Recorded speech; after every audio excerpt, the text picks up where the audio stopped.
Even I was here before.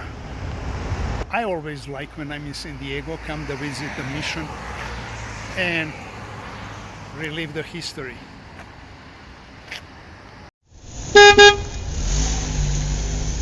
This is the first one in a series of 21 California missions built by founder Junipero Serra.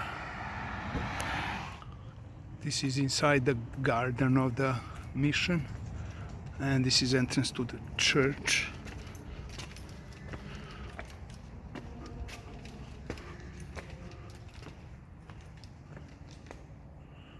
Here are some tourists and worshippers.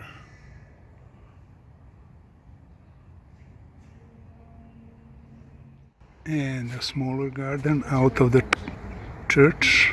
This is just for padres, reserved for their meditation after good dinner with wine that they grow here.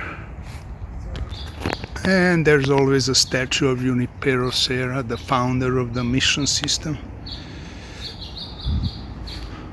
Interesting character. I should read it on Wikipedia. He had a dream as a kid. Came to Mexico City, and then church sent him to California to build the missions. He built first 9, then retired.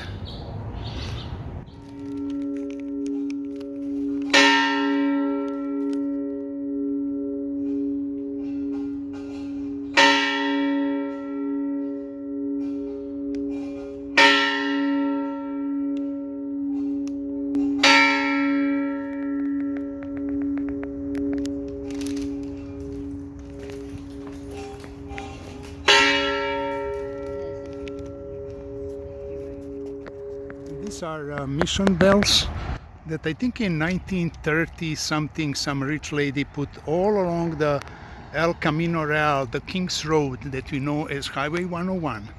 Here from San Diego, you can see these bells on Highway 101 all the way to Sonoma and the last mission. Next stop is Ocean's 11. Just maybe another 15 minutes drive, but first I have to stop at the Aero Market, Serbian store. Need supplies. Usually I get coffee. Well, let's see what else.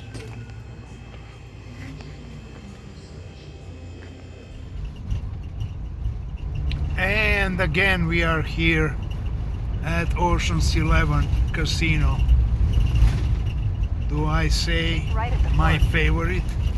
You know that.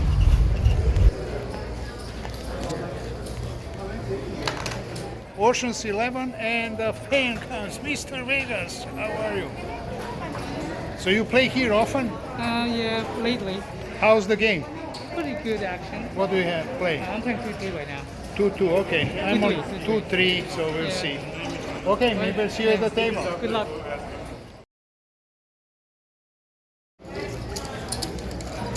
Okay, say that again. The complaint about flaw. Oh, you've got to cut that beep beep out. Wakes my wife up in the middle of the night. Beep beep is too loud. Too loud. Okay, I can lower it down, cannot cut it out.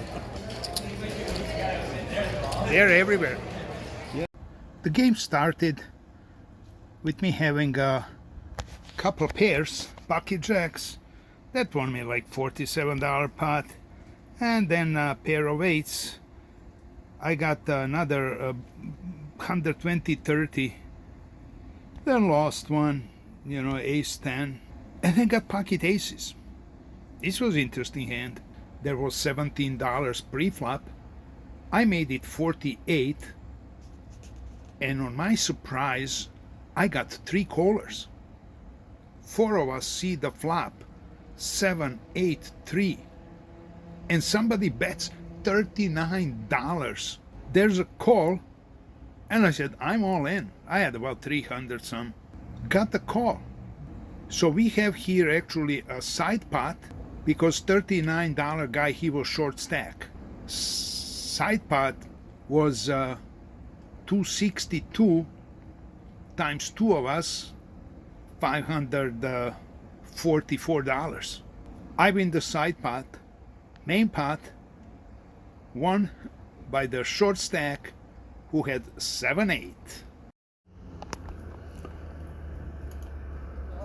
Then I get another prime hand, ace king.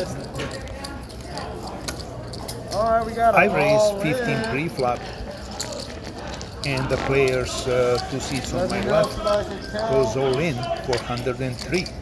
Normally I call, and we get the board of 4 diamonds All in. and the river queen of spades.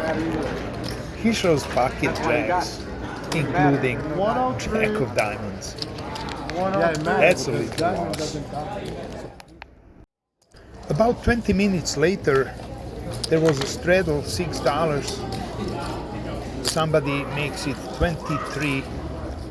I call, and one more player, and we see 7 high flop. They both check, so then I bet 60, thinking I'm stealing now, and also have possible straight if the 9 comes. I get one call. Turn card is queen of clubs.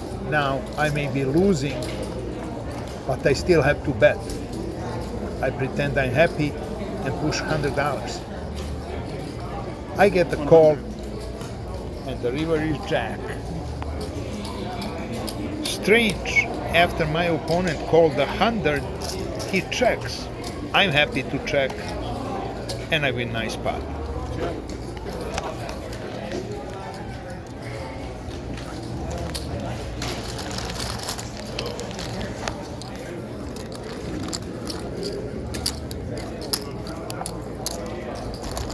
I played about 4 hours.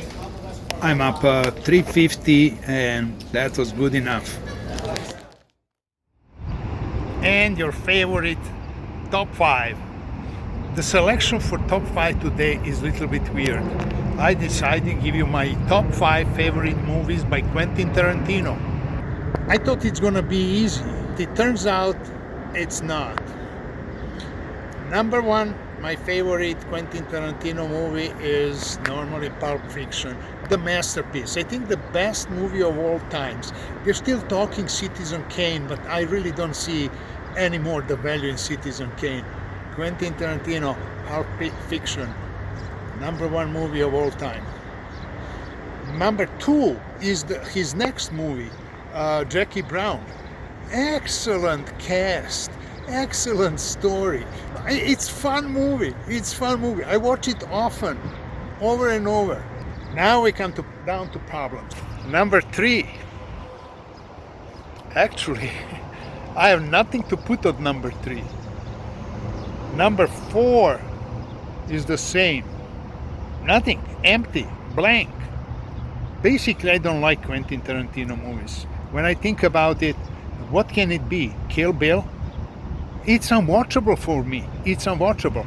Okay, the man gets millions, the best actors he wants, the staff, whatever, production, excellent. But I cannot watch Kill Bill. I couldn't, really. I quit. What else? You're gonna say, oh, Reservoir Dogs. Yeah, unwatchable. I tried several times, couldn't go over 15 minutes. Couldn't. So, what's left? Number 5. Okay, Once Upon a Time in Hollywood. I like certain parts of it, like Bruce Lee part, and it's really good. It's really good. And you're gonna say, well, what kind of top 5 is that with only 3? But it is what it is. You may have your own list, but I couldn't fill it up. So I have to say Quentin Tarantino. I think with Roberto Rodriguez, the only guy that didn't finish film school or something like that. He wrote some screenplay, sold it, used that money to make Reservoir Dogs, and then came out with Pulp Fiction. Boom, he's number 1 on the top of the world. but his movies for me are boring, especially those Western movies, that Django and that something 8 or whatever. My God, he's making movies like in old days, spaghetti westerns. It's bullshit. Or Kill Bill, like a Bruce Lee type movie. No, I cannot watch it. So sorry. I could fill only 3 spots on top 5. Till next time, good luck and adios.